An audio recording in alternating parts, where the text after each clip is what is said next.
What does it mean to be a mindfulness teacher? That's a very interesting question and a bit complicated and often misunderstood.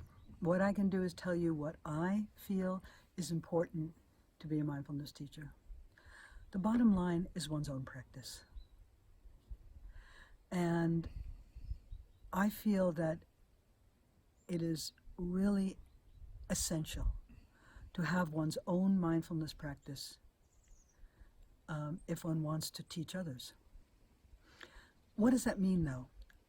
Yes, of course, it's important to practice at home, to practice on one's own, but if you really want to go deeper, it involves more.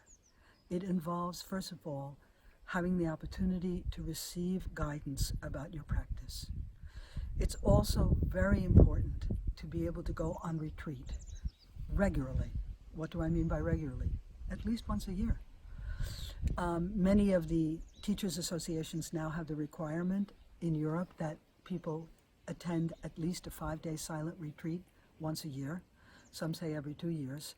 I say the commitment to deepening one's own mindfulness practice is what makes a mindfulness teacher.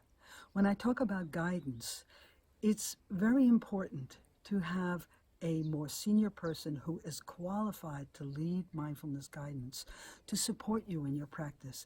It's very easy to go a little bit astray. As well-meaning as we want to be, it can be very helpful and also, I say, necessary to make that commitment to practicing in a regular way. Unfortunately, it seems like it's easy to practice mindfulness. There's all these wonderful books and all these wonderful apps and one thing and another.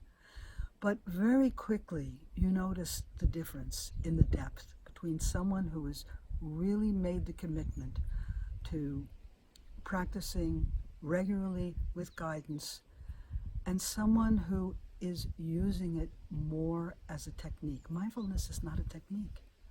It's a way of life. And yes, there are exercises, but they're not in themselves what mindfulness is. They help us to cultivate a mindful way in our life. So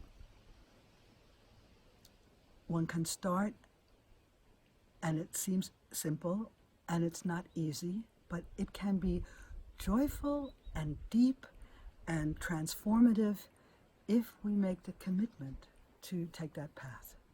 So that's been my life, and to be knowledgeable about something is one thing. To really embody it and live it in one's life takes time, takes commitment, takes practice, and is actually also very much part of an ethical practice to being an MBSR teacher. How can we teach what we don't know? So what can I say? I really want to support everyone to make that commitment to mindfulness being embodied in their life, step by step.